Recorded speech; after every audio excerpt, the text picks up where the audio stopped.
እሺ ፔጅ 3 ጀምር። ስለዚህ ባለፈው በሁለት ሀሳብ አካፍልናል። በሚታየውና በማይታየው ብለን በሁለት ሀሳብ ነው ጀምረናል። ስለዚህ የሚታየው የቱ ነው የማይታየው የቱ ነው የሚለውን ከቻለን እንጨርሳለን፣ ካልቻለን በቀጣይ ምዕራፍ ላይ እንገናኛለን ማለት ነው። ስለዚህ የሚታይ የማይታይ የቱ ናቸው፣ የሚታይ የቱ ናቸው የሚለውን እንጀምራለን። ስለዚህ የሚታይ ማለት አንዳንድ ጊዜ ቤተክርስቲያን ውስጥ ይሁን አካባቢ ውስጥ ሰው ከሰጠ አብረን መስጠት፣ ሰው እንዲህ እናደርጋለን ካለን እና አብረን እንደዚህ እናደርጋለን ብለን የምናደርገው ነገር ሁሉ የሚታይ አገልግሎት ወይ አምልኮ ማለት ነው። ወይም አንድ ሰው አጠገብ ያለ ሰው ለምሳሌ ነው የምለው ቤተክርስቲያን ውስጥ 2000 ብር ይሰጣል ካለ እናም ደግሞ ወይ 1500 ብር እንሰጣለን የሚል ከሆነ የሚታየው አምልኮ እያመለከን ነው ማለት ነው። ስለዚህ የማይታየው የቱ ነው? አንተና እግዚአብሔር ብቻ የምታደርጉት ነው። ሌላ ሰው በሌለበት ሶስተኛ ወገን አያስፈልግም፣ ሁለተኛ ወገንም አያስፈልግም። አንተና እግዚአብሔር ብቻ የምታደርጉት ነገር ምንድነው? የማይታየው አገልግሎት ማለት ነው።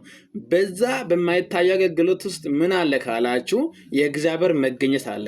እንዴት ካላችሁ አንተ ለአንድ ሰው ታሞ ያ ሰው በሌለበት ለሱ አስበህ የምትጸልይ ከሆነ በማይታየው እያመለክ ነው ማለት ነው። እግዚአብሔርን በማምለክ ላይ ነው ማለት ነው። ስለዚህ አንዳንድ ጊዜ ለተቸገረ ሰው አንተ ብቻ ወይደ ቀርቤ ችግሩን ተረድተህ የሆነ ነገር ምትራ በአንተ አቅም የሚቻል ከሆነ አንተ የምትረዳ፣ በአንተ ደግሞ በማይቻል ከሆነ ተባብረህ እንኳን በተቻልከው መጠን ገፍተህ የምታስተካክለው ወይ የምታደርገው ነገር ሁሉ በማይታየው እግዚአብሔርን እያመለክ ነው ማለት ነው። አምልኮ ውስጥ አለ ማለት ነው። ያንን ነው ጳውሎስ ሁለት ነገር ተጠቅሞ 12:1 ሮሜ ላይ ነግረዋል። አንደኛ ሰውነትን እግዚአብሔርን የሚመስል ብሏል።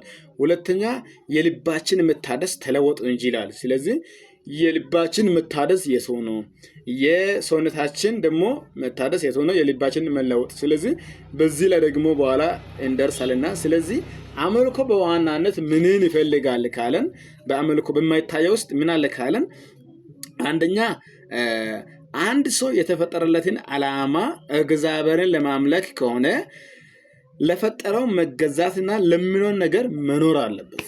ለፈጠረው ጌታ ለሚያመልከው ጌታ በቃ መኖር ማለት ነው። በአጠቃላይ መኖር ማለት ነው። ስለዚህ መኖር ማለት ነው መታዘዝና መስጠት መሸነፍ ማለት ነው። አምልኮ በመጀመሪያ በዕለተ ኑሯችንን በኑሮ የሚለውጥ ሲሆን ሁሉ ጊዜ ማይረሳ ወይን ረስቼ ነበርኩት ወይን አላሰብኩም ነበረ ብለን በጥርጣሬ የማንነጋገር ነገር የቱ ነው ካላችሁ በአምልኮ ውስጥ አንደኛ ይቅርታ። አምላካችን የምንወደውና የምናከብረው አምላክ ለሕይወታችን ትንከት የሆነልን ጌታችን ኢየሱስ ክርስቶስ የበደሉትን እንዲሞቱ አልጸለም ወይ ግድል አላለም። ስለዚህ የማደርጉትን አቃቸውምና ምን በላቸው? ይቅር በላቸው። የአምልኮ ዋነኛ ጫውታ ወይ የሚያመልክ ሰው በዋናነት በመጀመሪያ ራሱ አውቆ መውጣት ያለበት ነገር ምንድነው? በሄደበት ሁሉ ይቅርታ የሚለው ነገር አውቆ አስቦ መሄድ አለበት። ይቅርታ የሚለውን ሐሳብ በአእምሮ አሳድሮ በሰውነቱም ደግሞ ለብሶ መሄድ አለበት። ይህ ምንድነው? የመጀመሪያ ዘፈረስት ኦፍ ወርሺፕ ነው። የመጀመሪያ አምልኮ ነው የራሱ። ስለዚህ ይቅርታን፣ ሁለተኛ ደግሞ ጠንክሮ መስራትን አንዳንድ ጊዜ እንድንሰራ መጽሐፍ ቅዱስም ይፈቅዳል። ጠንክሮ መስራትን፣ ትህትናን መልበስ አንዳንድ ጊዜ ትህትና ቸር ሰው መሆን ደግ ሰው መሆን አለብን። አንዳንድ ጊዜ በጣም ኦፍ ብለን የምንነጋገር ከሆነ ከሰው ጋር በጣም የምንጣላ ከሆነ አምልኮ አይደለም። አምልኮ ውስጥ ማለት አይደለም። ትህትና መሆን የዋይ መሆን አለብን። ለሁሉም ሰው የዋይ መሆን አለብን። እኔ ደስ ይላል ጌታችን ኢየሱስ ክርስቶስ አንድም ቦታ እንኳን አልጨከንም። ጨክኖ እንዲህ አድርግ ምናምንም አላለም። ስለዚህ የዋይ መሆንን ይፈልገናል። የዋይ ታማኝ መሆን ታማኝ። ዮሴፍ አንድ ጊዜ ሁለት አምልኮ አጋጠመ። ሁለት ነገር የቱ ነው? አንድና የሚታየውና የማይታየው ሁለት ነገር ለዮሴፍ አጋጠመ። ባጋጠመ ጊዜ ደግሞ ለትናው ተሸነፈ ካለን በማይታየው ተሸነፈ ዮሲ ማለት ነው። የንጉስ ሚስት ወደደችና ዮሴ አብረን እንተኛ አለች። እርሱ ደግሞ ይሄ እሷ የጠየቀች ጥያቄ ለስጋ በጣም ምቹና ደስ የሚል ነበረ። ነገር ግን ይሄ ነገር ለማድረግ ሰውነት ይፈልጋል። ነገር ግን በዚህ ጉዳይ እግዚአብሔር አይከበርም ብሎ እምቢ አለ። ምንድን ነው? አምልኮ ማለት ነው። ስለዚህ ይሄንን ያጠቃልላል እና የግድ መዝሙር መዘመር ብቻ አይደለም። አምልኮ ማለት መዝሙር መዘመር፣ ወርሺፕ ማድረግ፣ ቤተክርስቲያን መሄድ ባለፈው ብያለሁ። ቤተክርስቲያን መሄድ አይደለም ብያለሁ። ስለዚህ አምልኮ እነዚህን ነገሮችን ያጠቃልላል። ስለዚህ የማይታየው ይሄንን ያጠቃልላል። ብዙ ጊዜ እና ለማድረግ የምንፈልገው የት ሆኖ በሚታየው አገልግሎት ቤተክርስቲያን ውስጥ እከሌ 10,000 ብር ሰጥቶ ነበር ካለ ለና ደስታ ነው። በቃ እዛ ነው ያንን ወድን ነው የምናደርገው።